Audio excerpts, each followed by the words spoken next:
Geez, I've been married a long time. I've been married so long that my oldest daughter's my age. I didn't mean to be married this long. No, I just stuck around the last 10 years pretty much to piss him off. Who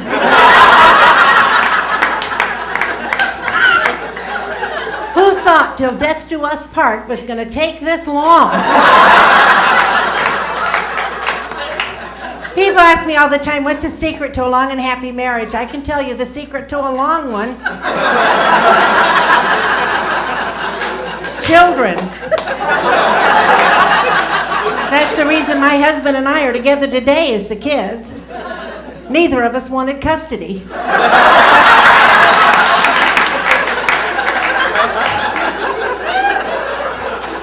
If any of you out there are planning on having children, take my advice and have natural childbirth. Save that anesthesia till that kid's a teenager and you're really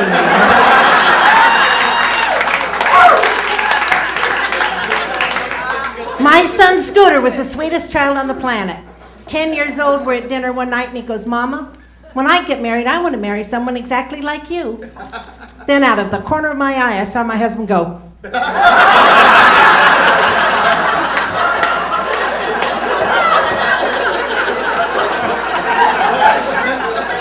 1 minute, Scooter's 10 years old and the sweetest child. The next thing you know, like that, he's 15 and he's copped an attitude. We'd been fighting all day and he came over to me and he goes, so, why'd you have me? Well, actually, we didn't know it'd be you.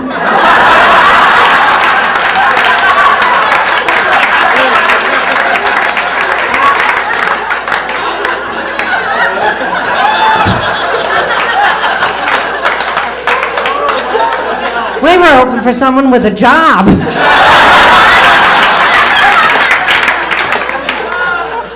Well, he's all grown up now, he's in love and he wants to get married. Do you think she's anything like me? The first time I met Hiawatha, she had a safety pin through her eyebrow. I didn't even know your eyebrow could fall off.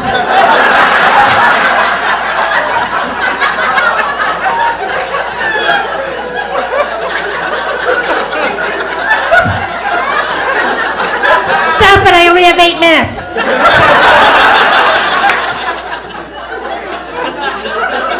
Neither one of these kids are the sharpest cheese on the cracker. She thinks fiance and finance are spelled the same. He thinks God's name is Howard.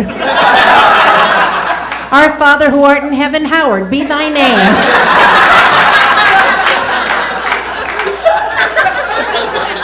It's my fault. When he was growing up, I said to him, don't get smart. Now he's grown and he's not. I'm a grandmother, too.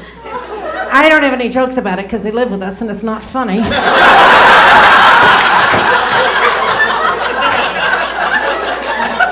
It's hard to believe I'm old enough to be a grandmother, but I am.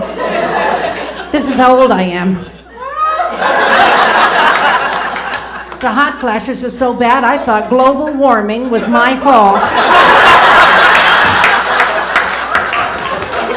Al Gore's been following me for 3 days. I went to the doctor, he said, you're going through the change of life. Change of life. Girls, remember when you went through puberty, they told you were becoming a woman? You go through the change of life, they don't tell you what you're becoming. I'm becoming my father.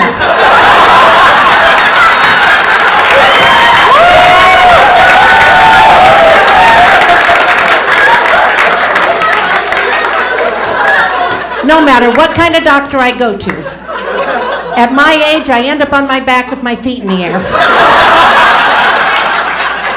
I thought that was excessive at the optometrist.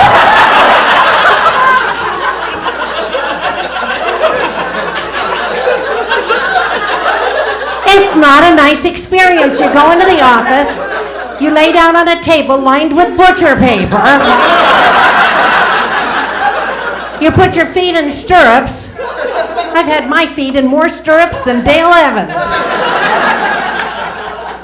Then Dr. Mengele's nurse comes in. He was a really evil man in World War II, those of you that were educated in Los Angeles. And she says, scoot down, scoot, scoot, scoot, till you're bent like a pretzel. And you lay there and wait for the doctor to get his implements out of the refrigerator. And all the while I'm thinking, why do I have to have this exam? I've had everything removed. I'm empty. I'm hollow. What's he looking for? Bits of jewelry, old boyfriends? Jimmy Hoffa.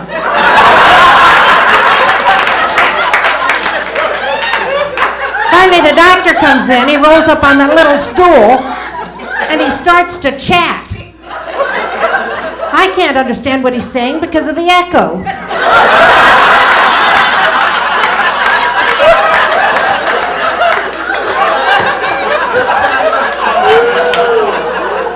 I gotta get out of here before my husband notices I've stolen his car. His truck, I'm sorry.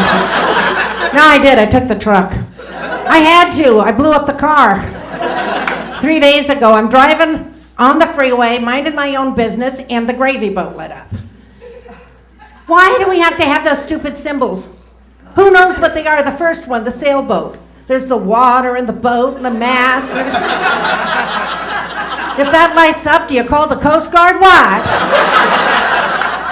There's the gas tank one, I got that. But there's the gravy boat. With that little bit of gravy dripping off its lip. No need to be a gravy boat. Should be a big red sign that goes, danger, danger, danger. Thing lit up. 5 minutes later, my windshield's covered with black gook. I have no power steering. The radio doesn't even work. I've completely ground the car to a hole. I started to explain it to my husband. I said, well, all of this thing happened. He goes, why didn't you pull over immediately? And I said, I couldn't. I was in the HOV lane. And he said, was someone with you? And I said, no, I was all by myself. And he goes, what were you doing in the HOV lane? And I said to him, the Tahoe is an HOV. Good night, everyone.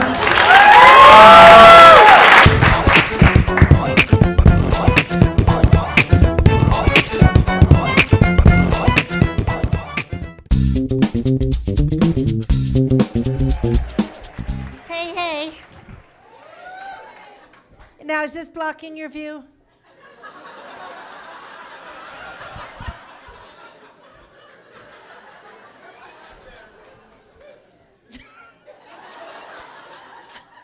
I drove all the way here in my husband's pickup truck. I'm not a very good driver, and I was really afraid the whole time I was driving. I know I'm a bad driver because I got stuck in a parking space in an almost empty parking lot. I couldn't back out. While I was shopping, they installed these little concrete things all over that parking lot. I called my husband on the phone and I said, I can't back up out of the parking space.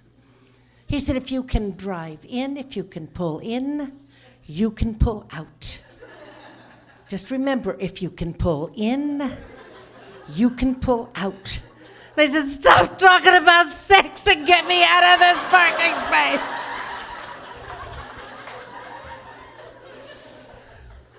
He's never ridden in the car with me.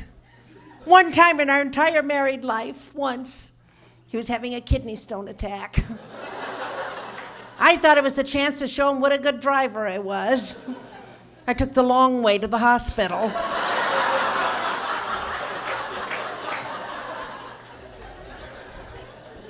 But he let me drive his pickup truck to get here today.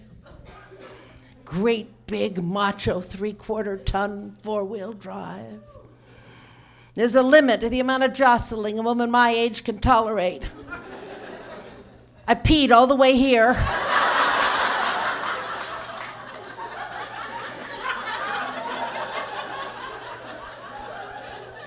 Thank heaven my seat cushion can be used as a flotation device.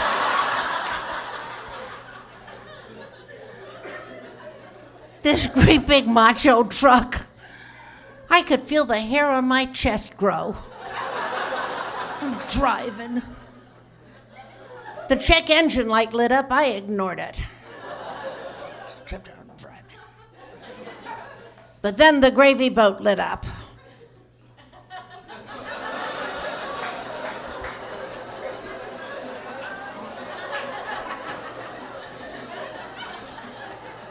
I just heard somebody yell, oil lamp. Oil lamp? When was the last time you saw anybody using a gravy boat for light? Who designed the car anyway? Alibaba? All of those little things on the dashboard are confusing. That first one, the sailboat. There's the water and the mast and those little sails. What do you do if that lights up? Call the Coast Guard? The gas tank one, I got that. But there's the gravy boat with that little bit of gravy dripping off its lip. And 2 speedometers, on one of which I'm going 400 miles an hour. Well, I happen to know that gravy boat means danger, so I pulled off the freeway into a gas station self-service. Nobody there but me and the guy in the convenience store. He's not coming out, is he? My truck could burst into flames. He wouldn't come out. I could have been stark naked. Oh, well, nobody'd come out. So never mind that. I decided to check the engine. I opened up the lid of the truck and it was there. I was really glad because I used to drive a Volkswagen and it wasn't there. So then I decided I'll check the oil. I pulled out the dipstick thing. I wiped it off. I couldn't find where I'd gotten it. I am not kidding. The hole had healed.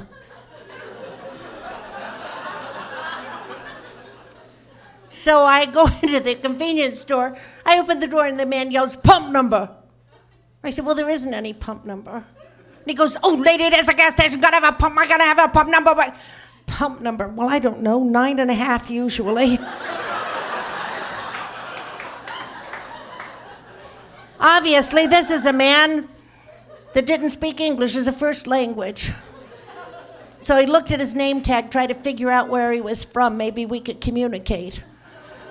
But I don't speak any other languages. Well, that's not true. I try to speak Spanish. We have a lot of Spanish-speaking people here. I try to speak Spanish. I just put an O in the end of my words. Dippo sticko.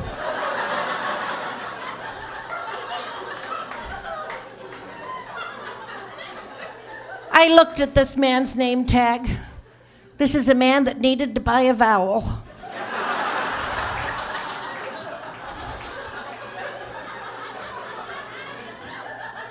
So I decided to drive to another gas station where a customer could help me. But here's the problem. I needed one hand for the dipstick. I needed the other hand for my Kleenex.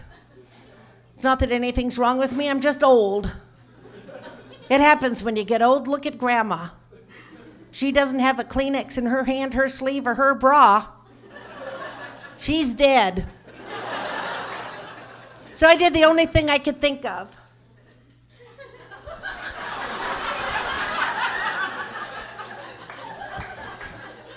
You'll do it. Let's pretend for a minute we're on an airplane. You don't want anyone to sit next to you.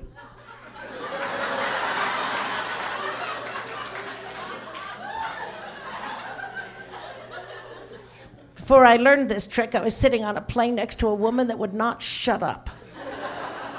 We'd been in the air 5 minutes. I'd seen her hysterectomy scar. She turned to me and she said, "What do you do?"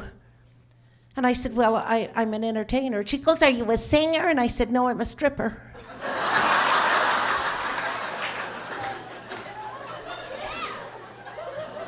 Said, well, you've been out of work a long time.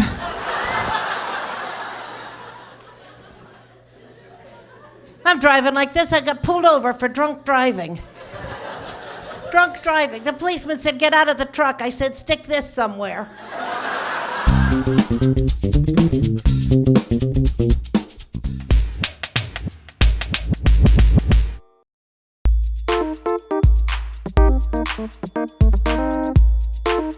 So, have you ever had one of those weeks where everything in your life sucks but the vacuum cleaner? I woke up this morning, I had pimples. Pimples. Last time that happened, my mother bought me a training bra. You know, they ought to make training bras in larger sizes. You could call them retraining bras. Because I see an awful lot of women walking around with their headlights askew, you know? You don't know where to look. You got somebody whose blouse bunnies are doing this. Who's having a conversation with them is like talking to somebody with a lazy eye. I told my husband, because I have a little problem in that department, that I wanted a boob job. He thought I wanted to be a greeter at Walmart.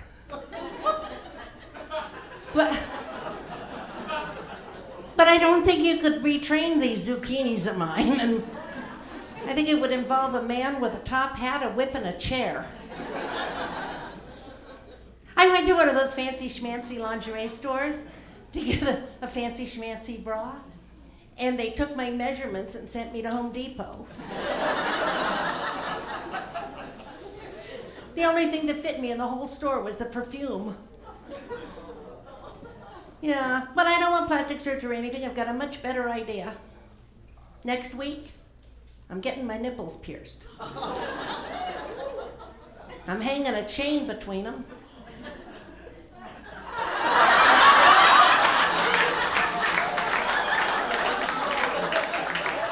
And wearing them around my neck. We've had a lot of excitement at our house. My son Scooter was planning on marrying his girlfriend Hiawatha. Yeah, we were very excited. It was all very rush, and then just after I bought the mother of the groom dress, the wedding was called off. We think she got her period. So I went on the road. I got an email from him that said, we've decided to live together. I came home and found out they decided to live together at my house. One morning she came to me and she said, where do you want me to put this laundry? And I'm thinking, at home on the floor of your room, at your mother's house. She contributed to dinner, though, the other night. She provided the dessert. A frozen Pepperidge Farm Black Forest cake. You gotta give it to her, that girl can thaw. I'm thinking of entering her in the Pillsbury thaw-off. When I was back east, though, I had to go through security, and they had that new x-ray machine that everybody's talking about, the one that can see through your clothes and everything. But now I thought you had a choice. Do you want that or the traditional? But you don't. They just put you in this booth and they make you do this with your hand. What does that do? I finally figured out why they make you make a diamond with your hand. It's because this is already taken.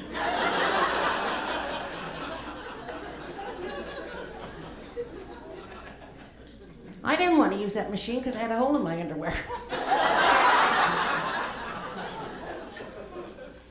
Years ago, I had a hole in my underwear. I was driving the car. It was a true story. A woman rear-ended me. And she leaped out of the car and she comes over and she goes, I'm so sorry, I'm so sorry. It's all my fault. And I said, no, it was my fault. I have a hole in my underwear. Cop overheard me. I got a ticket. He was the underwear police, apparently. But we live in Pismo Beach, California, which is 4 hours from LA. And actually, I was working in Atlantic City. My husband sold our house and moved.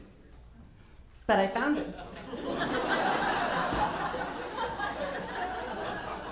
In Pismo Beach. It was easy to find. I just followed a trail of dirty underwear up the freeway. I knew it was his because it was neatly folded. Is that weird or what? My husband neatly folds his dirty underwear.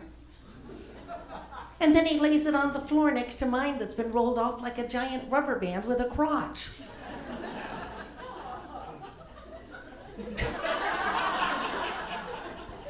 You girls have done that, I know.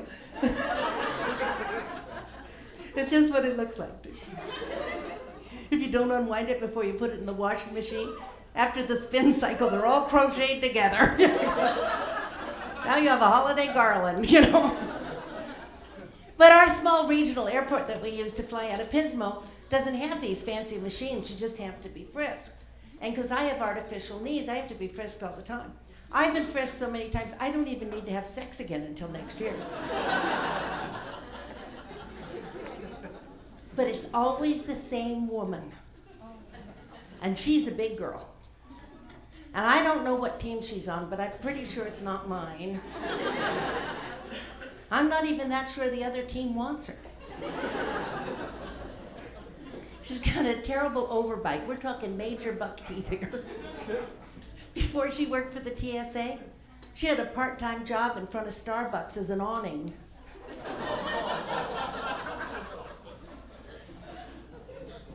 I don't know if I should even tell you about her crow's feet. Where does she get her shoes? I only do that for me because I think that's very funny. I was coming through customs. I used to work on a cruise ship all the time, and I had to come through customs, and I was coming through customs this last time, and it was a cruise to South America, and the customs guy's going like this, "Well, what were you doing in Cartagena?"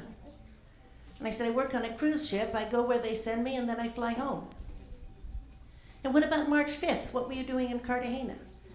I said, "I work on a cruise ship. I go where they send me." And he kept doing that and doing that. And finally he said, "Well, what do you do on the cruise ship?" And I said, "Comedian." He said, "I said, what do you do on the cruise ship? Aren't you listening?" I said, "I'm a comedian. Aren't you listening?" So after the strip search, they made me put my feet in stirrups. You know, even if you could ride a horse that way, why would you want to? And what was with the metal detector? Stop it and I'll give you a quarter.